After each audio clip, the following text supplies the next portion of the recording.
Hello guys, welcome to the DevOps Bucket into another video. So in this video, I am going to explain you end to end about EKS Auto Mode.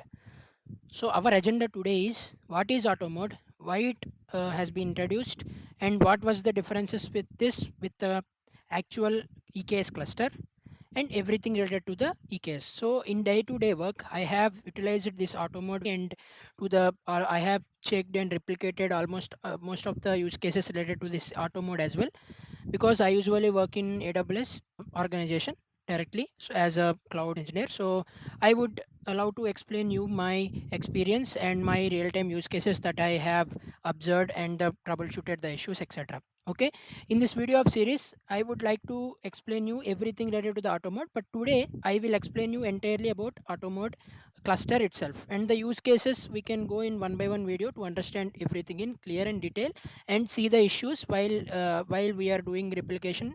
If any issues are there, we can just troubleshoot it and then we can do it. Okay, meanwhile let me create one cluster first and let me explain, because the creation of cluster will take around 15 minutes, you know, right? So there are two options. The new option has been introduced, that is quick configuration with auto mode, and previously only quick configuration will not is not there. Previously only the custom configuration is there, and we can just create it. But currently we have two options: quick configuration with EKS auto mode and custom configuration. When you select this quick configuration option with EKS auto mode, the auto mode feature will enable by default, and it will ask you to provide some name here, otherwise it will take some name. Okay, and it will you will be asked to select the cluster, but it will select automatically the first one. And if you have any cluster roles and node roles, etc., as it was same as like your normal EKS cluster, but there are some differences I will explain later, okay, in this video. So and you need to select this cluster roles and everything that are needed here. Okay, and the node role also.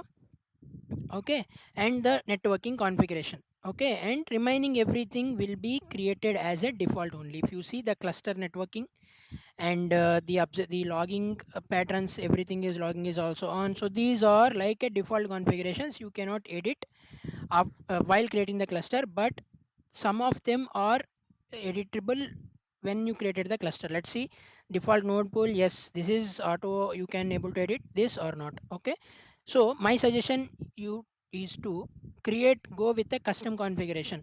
Okay, then you have an option to enable or disable auto mode here as well. Okay, let me enable this and let me put a name called test, and I am using this cluster role. Okay, and the version is 1.33 version, and this is the auto mode compute configuration, and we need to select the instance role for this. And cluster access is same as EKS, and encryption is also same, the zonal shift is same, and default protection and everything is same, and you need to add tags and click on next. Okay, now let us see what is auto mode every section by section. Okay, let's see first what is auto mode. Previously, when you create an EKS cluster, what the idea of EKS cluster is, AWS will manage your control plane components and allow you to deploy your own workloads. Like you need to create AMI, or you need to use EKS provided AMI, and you can deploy your applications onto the particular node, and you need to update the node versions if you would like to do. If you need to do any controller installations, anything you can do on your own in the your created EC2 instances, which will join as a EKS nodes, right? So but now the time has been changed, so everyone is looking into automating the things, right, to reduce the burden upon them, like upon employees or upon companies. Whenever you have enabled this auto mode, EKS will maintain the nodes as well, nodes and some necessary controllers as well. Okay, and let you only manage your own workloads, like your applications and your configuration only. Okay, so it reduces the burden of creating node groups, updating node groups, managing AMIs, etc., etc., on you, and it will taken by AWS as responsibility, and you only perform and concentrate on updates and creation everything of your workload of your application pod, and you can deploy on the nodes that are managed by EKS. If you see here, EKS automate routine cluster tasks for compute, storage, and networking. With a new pod cannot fit into an existing node, EKS creates a new node. EKS combine cluster infrastructure managed by AWS with integrated Kubernetes capabilities to meet application compute needs. So it will also manages the compute environment as well along with the control plane components. So the new feature added on top of normal EKS cluster is, in EKS cluster the only control plane components are maintained by AWS, like HCD, API server, scheduler, controller manager, these things, cloud controller manager, etc. Right? So along with this, now AWS also maintaining the compute environment on where your workloads will be deployed, like the nodes and its related networking and assigning IPs to your pods, etc. And storage components, everything is automated by EKS Auto Mode. Okay, in this, if your workloads doesn't meet any requirements of the currently present nodes in your cluster, Automode will take care of that as well. It will deploy new nodes and help you deploy your applications on top of it. This is the Automode. If you see here, include capabilities. Okay, previously whenever you would like to create a load balancer, like application load balancer or network load balancer, you have few options. You need to use ALB load balancer controller or Nginx controller or any of the open source controllers, right? But we usually use AWS load balancer controller to manage the ALB creation of ALB and NLB from our ingress resource, right? So now the load balancer controller is also added in the auto mode feature list. They will manage that controller out of the box. They will give you the manager out of the box. Also, there are VPC CNI add-on, Proxy add-on, Code DNS add-on. These add-ons are required previously because we are creating a nodes explicitly and helping them to join to the EKS cluster and assigning IPs from your subnet and your ENIs to the pod by using with the help of VPC CNI. Correct. So now it is also coming as out of box and automated item in the EKS Auto Mode. If you click on include capabilities here, application load balancing, block storage, compute auto scaling, means your EC2 is auto scaling, GPU support, cluster DNS, pod service networking. So these will be automated using EKS Auto Mode. Okay, for this we require few items to be adjusted on top of normal EKS cluster. Okay, let me go to the create recommended role for the EKS cluster role. Okay, if you select, I have one EKS cluster role which will be, I am using this for normal EKS cluster, but for auto mode to manage these things automatically, it require few other permissions. If you see this, it also shows you that what are missing here, because as I said, these components are maintained by EKS. It will automatically create in your account based on your request. So it will require these policies: block storage policy, compute policy, load balancing policy, EKS networking policy, and tag session as well. These are required in your cluster role. If I am going over here, right, I have created the EKS. Now when I enable this auto mode feature here and click on recommended role, it will auto selected the EKS auto cluster, allow access to other AWS resources that are required to operate auto mode cluster managed by EKS. If you have already created normal EKS clusters role by using this option, okay, this option, you can just add the mentioned policies here to your current role. Let me create a new role for this operation. Let me click here. See, these are all auto added, right? And previously we will have only this role that is required for normal EKS cluster, which contains some of the EC2 create volume, delete volume, describe volume, elastic load balancer details. But for controllers to operate, we require these also in the auto mode. Click on next and cluster autoscaler role and create a role. Okay, it has been created. Let me refresh this and let us select this cluster. See, now the warnings has been vanished. Okay, so while creating the auto mode, one important feature of auto mode is, Carpenter, right? Carpenter is usually create your EKS nodes as automatically. Okay, right? Whenever your workloads is required a node to be deployed, then Carpenter controller will checks any pending pod or any pod based on the resource requests that you asked for in your pod. Okay, it will create a node and it will deploy that particular, and it will allow that pod to be deployed on that node. Once it will continuously monitors our cluster, and it will identify if the node can be replaced with any of the cheaper nodes. okay, any of the cheaper nodes. How it will know? In the configuration, you will usually select the list of instance types. It will check around those instance types, and if any lesser cost instance is available, then it will replace that your current instance with that instance using rolling update fashion. First it will create a node and deploy the workload and remove it, okay. And otherwise, if your node is become idle, means it is not being used by any of your pods, then carpenter will think it was not necessary for your cluster. It will remove that, it will terminate that instance whenever any new pod comes up and it was requesting for particular resources to be deployed. Then carpenter will go ahead and create a new node. There is consolidation policy, disruption policies, everything. We will discuss this carpenter in very detail in future videos, but currently the carpenter is like a auto scaler of for your nodes that will reside in the cluster and will give the instructions to the EC2 to create a new nodes and decrease the new nodes based on the configuration, okay. So this controller is usually installed by you previously in EKS cluster to maintain this thing, but the auto mode to auto scale the nodes, auto mode by default uses this carpenter. The AWS already installed carpenter controller in your auto mode cluster, okay, in your auto mode cluster. And this auto mode cluster will use that carpenter controller and creates the node and decreases and deletes the node whenever it is not necessary and creates the node when it is necessary. For that, for carpenter we have two main things. One is node class, one is node pool. Okay, node pool is basically to select the instance type, okay, and node class is basically selecting your AMI, okay, and EC2 related information, okay. So here AWS is providing two node pools by default, okay. Two node pools by default. So node pools and node class we will see in the future video, but just think like these are a configuration for your creating EC2 instances, okay.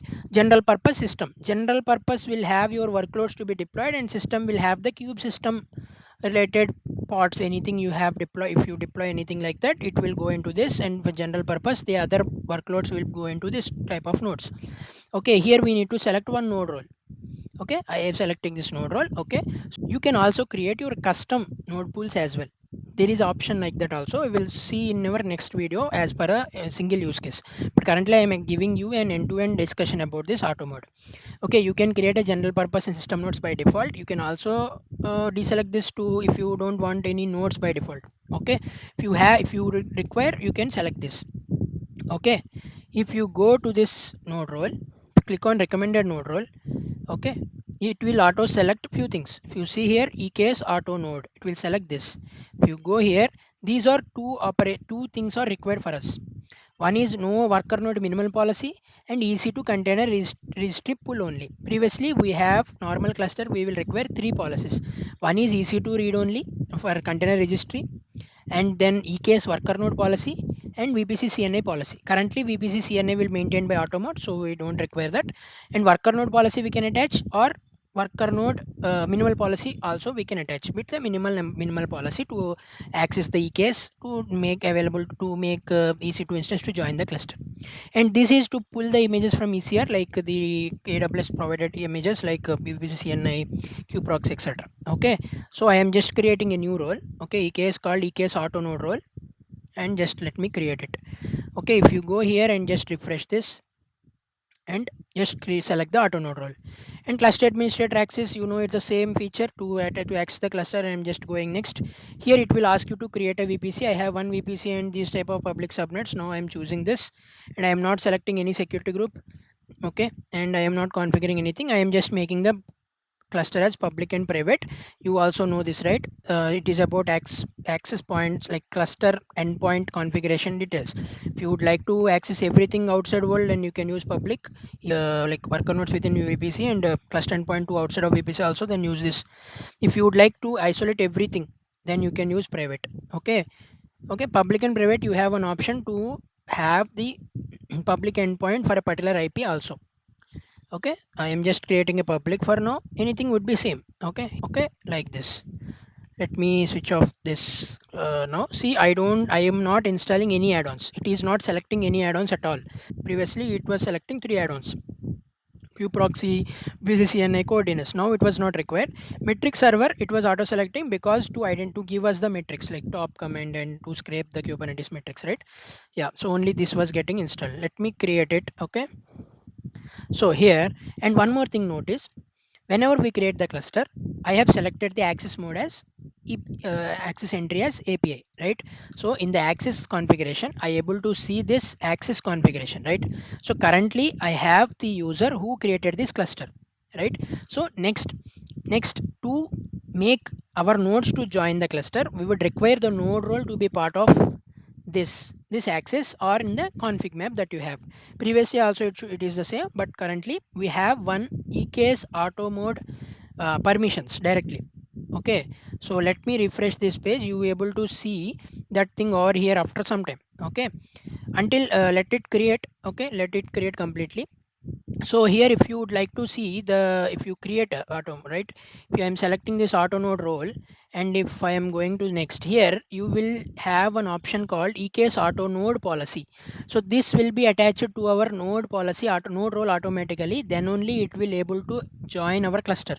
Please keep in mind that. Okay, in previously we will use it to set as a EC2 type, and in the EC2 type, EC2 Linux type, and if you are if you are adding your Linux images, Linux instances, then we cannot add the policy. It will think that this is an EC2 Linux type, so then using this role it will join the cluster. But now in the auto mode it should be EKS auto node policy. When we select that particular EKS auto node role while creating this node pools, right? So then it will automatically adds that in the access entry while creating the cluster. Let it load, and then we can connect to the cluster and go there. EKS auto mode. Okay, this is the entire auto mode feature. If you can click or here create a cluster using these, I have now created using management console, right? So enable existing cluster. If you have any existing cluster, you can also enable it. How to do it? You can go to the overview. Here you can click on manage here, and it is currently enabled. You can disable it or you can enable it. You can do anything on existing cluster and created cluster. Okay, so that is the one. And okay, and here if you see configure, in the configure you have everything. You can create your custom node pool and node class also. It is currently giving two things like general purpose system. Okay, node pools, but you can also have the custom node pools. So these are node class, I said you right, these are node class related to the subnets and security groups and storage of your node. Okay, and your EC2 features, and node class will have that, but node pool will have, okay, node pool will have the information about the type of instances, okay, type of instances and size of instances, and on which region it should be using topology and architecture. Okay, you can use these configurations also. You can also add your custom tags to your nodes that was created by Automode. Okay, okay, see if you see this EKS Automode automates routine task for load balancing including exposing the cluster. AWS suggests using AWS load balancer controller. Okay, EKS Auto Mode creates and configures ALBs. For example, EKS Auto Mode creates a load balancer when you create an ingress resource object, configured it. Okay, so you don't require to do anything, any installations of the controller. It will auto create that controller for you, and just you need to select the ingress resource. Okay, these are considerations, you should keep this in mind. Okay, so this is about the auto mode, the creation and the roles that are required, and the and how and why it is being used, and how the scaling will occur, and what is about carpenter and how it may creates the multiple nodes. Okay, everything you have here. Let us see each and every use cases in our next coming videos. Okay, if it completes creation, I will show you that how to connect to the cluster in a moment. If you see here, right, as I said, it will use EC2 type, and it will select the EKS auto node policy. Now the cluster is in active state. Okay, no cluster is in active state. If you see the resources and the compute, okay, these are in ready state, general purpose system. Okay, currently there are no nodes. Let me use the cloud shell to connect to this cluster. Okay, I have created auto mode, and let me connect to the cluster, and in the future videos, in the next video, we will see the load balancer use case and storage use case. Like that we can take one use cases to see and troubleshoot it within the videos, and to create that particular configurations. Okay, let me switch to root sudo user. Okay, and let me have let me update the config first. Okay, EKS update fncube config hyphen name, that is name is test. Okay, just I am using EKS update to I have updated the kube config. Now I am just using kubectl get nodes. Okay, see no resources found, right? So let me now create any pod. If you see the pods also get pods in the kube system namespace as well, you can't able to see any pods because that was not shown to you. That is one other more important point to understand. Because it was maintained by the EKS, you cannot see the Carpenter controller logs, VPC CNI logs, or the load balancer logs, any controller logs currently that was created and managed by AWS itself. You can only see the logs and see the things on whatever you have performed the actions on. Okay, so you cannot see, you cannot SSH into the nodes that it has been created, you cannot delete it, you cannot change anything manually using the console or CLI. Okay, if you want to do any custom actions or anything, you need to use your custom node pools and custom things, etc. Okay, but whenever you are creating the nodes, like whenever the general purpose and system creating the nodes, it will be shown to you in your EC2 console. That will be present in your EC2 console, but you cannot do anything on top of it. Okay, let me create one deployment to see the workloads have been created or not. Okay, kubectl create deploy fn image nginx, name is like test. Okay, the test has been created now. Kubectl get deploy. Okay, now it is in pending state, right? Kubectl get pods. Okay, as I said, the Carpenter will identify this now. Okay, that Carpenter controller is not maintaining by you, it's maintained by AWS. Anywhere, anyway, that when if that Carpenter controller is created by you or from the AWS, it's the work use case is same, right? So if you see again the get pods, see now it is running. If you see kubectl get nodes, see it has been created these two nodes. It has created two nodes. Okay, one from Automode and one from this general purpose and one from system. Okay, this is how this will be created and this will be used. It will also scale to any extent as well. You can try in your practice lab if you have, otherwise we can also try it in one video. It will also increase, we can also use HPA and you can also use any of the load tests on this to understand the use cases of the Automode. It is very powerful feature given by the AWS for us. Okay, so I hope you understand the video, and as I said, there are no add-ons are required for now. Okay, only these are enough for now. If you would like to add any of your custom ones, you can use this document. I will give this document in the description. Otherwise, you can search for Automode also. You can create your custom node pool and node class. And one more thing to tell you, these are the features of Automode. These are as I said you, right, these controllers will be created by the Automode only. If you see this, these are automated components that are nodes, auto scaling, upgrades, and load balancing, and storage, networking, and identity management. Pod identity also, you don't have to install any pod identity agent on EKS Automode clusters. Okay, this is also not required. Networking, Automode critical networking task it will do for you, and storage classes, it will also having the EBS and storage class that has been, I mean storage controllers that has been created, and load balancer controllers that have been already created. Okay, this is how we need to understand the Automode everything end to end. If you have any questions particularly on any of the use case, please let me know in the comments. We can have a separate video on that, and I would also like to explain you every use cases and the important real-time use cases as well in the further videos. Thanks for joining this video. I hope you understand everything and enjoyed this. Well, let's meet in another video.